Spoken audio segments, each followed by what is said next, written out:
Сегодня тема видео о MLM. Ни на одной работе вы этого не получите. Всем выгодно, чтобы вы больше зарабатывали. Сильно умные и богатые сотрудники не нужны. В сетевом совсем по-другому. Какие минусы и негативы бывают о сетевом маркетинге? К чему нужно быть предрасположенным? Либо также врать другим, либо уйти из этого бизнеса.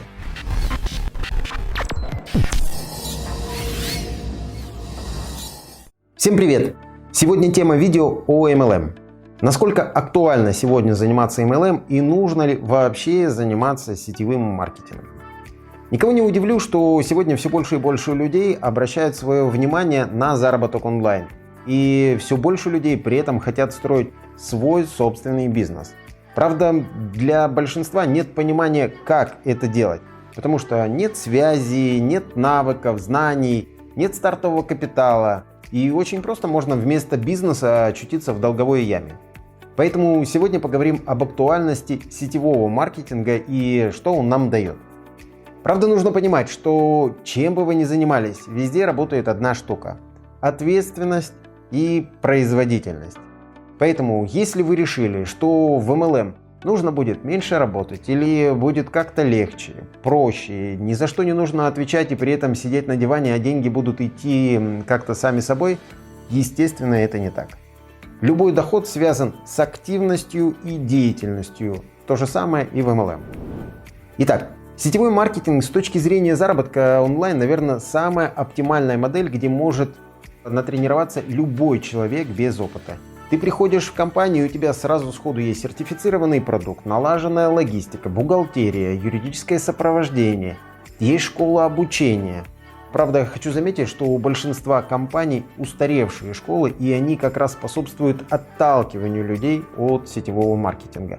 Правда, в тех компаниях, или точнее командах, где есть хорошая школа, есть система, вам придется пригнуться. Пригнуться со своим свободолюбием, если хотите получить результат. Здесь, как говорится, не нужно изобретать велосипед. Хочешь получить результат – иди по следам. Нужно смириться в самом начале, что я прихожу в систему, где есть четкие правила, и я буду идти по системе, пока у меня не будет результата. Точка.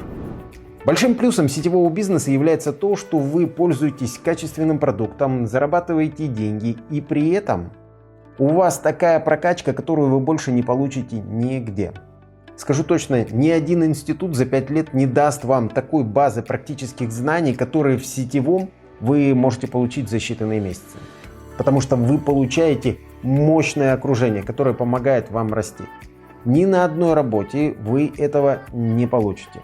Даже если есть тренинги для персонала, вас будут обучать дозированной информации, позволяющей вам вырасти до ограниченного уровня, чтобы вами было легко управлять.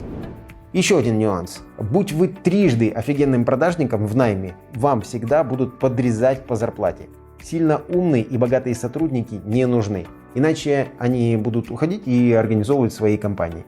В сетевом совсем по-другому. Здесь система построена так, что всем выгодно, чтобы вы больше зарабатывали. Скажем так, успех мастера зависит напрямую от успехов его учеников. А вот, кстати, еще один очень интересный момент. Мои близкие друзья – профессиональные преподаватели бальных танцев, и у них своя школа. Выращивают настоящих чемпионов мира и чемпионов Европы. И что получается? Они вкладываются по полной в своих учеников, но когда ученик становится профи, он уходит и организовывает свою школу танцев. И у них свой бизнес, а у выращенного чемпиона свой. В сетевом маркетинге все по-другому.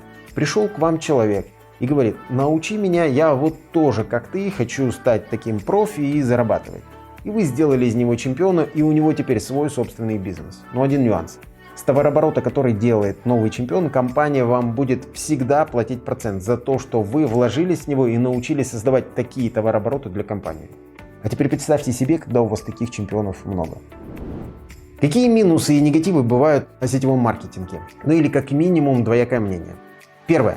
Это вранье на начальном этапе, когда тебе обещают золотые горы и при этом говорят, делать ничего не нужно. Просто подключи 5 человек. Естественно, человек разочаровывается, так как ожидания были завышены. Как правило, у людей, попавших к таким недобросовестным наставникам, остается по сути два выхода.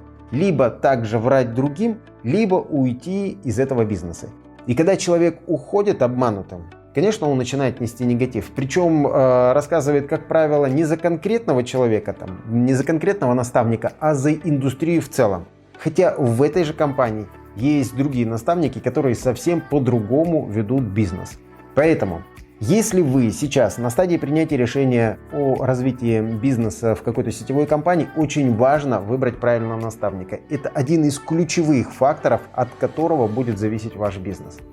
Кстати, если нужна помощь, по каким критериям выбрать наставников, пишите в комментариях, я помогу разобраться. Второй момент, связанный с негативным мнением к сетевому маркетингу, это когда люди попадают в компании-аферисты, маскирующиеся под компании сетевого маркетинга. Как правило, это компании, предлагающие какие-то финансовые продукты и быстрый способ обогащения. Не ведитесь на легкие деньги. Кстати, в Ассоциации прямых продаж, куда входят все сетевые компании мира, в уставе запрещено продвигать финансовые продукты через сетевой бизнес. И это, кстати, преследуется по закону США, где родился сетевой бизнес. Если есть вопросы по конкретным компаниям, пишите тоже в комментариях, обязательно помогу разобраться. Да, если вы решили развиваться в MLM, нужно учитывать еще и предрасположенность к этому бизнесу. Как не все могут быть актерами, не все качественными производственниками или чемпионами спорта, так и не все могут преуспеть в MLM. К чему нужно быть предрасположенным? Я считаю, что это всего две вещи. Умению коммуницировать и умению структурировать работу с людьми. Нужно же вам будет выстраивать структуру под собой. Хотя на самом деле это нужно в любом бизнесе, если вы хотите работать на себя. По поводу, какую компанию выбрать и стоит ли туда заходить, все зависит от ваших целей. В любом случае, я предлагаю выбирать из тех MLM-компаний, в которых вам нравится продукт. Я, конечно, понимаю, что для человека, который ищет возможность заработать, он ищет прежде всего деньги и точно не ищет продукт. Но без продукта продаж не будет. У меня было несколько бизнесов, и я помню, как раньше я говорил, что мне все равно, что продавать. Принципы продаж везде одинаковые. Но поверьте, по моему опыту, по-настоящему построить бизнес мне удалось, когда я стал заниматься продуктом, который мне действительно нравится. В сетевых компаниях то же самое. Хотите получить большие чеки, это возможно только тогда, когда вы проникнетесь продуктом, и люди это будут чувствовать, это будет идти изнутри вас. Вот такое мое мнение об MLM. Кстати, поделитесь в комментариях, какое у вас мнение об MLM.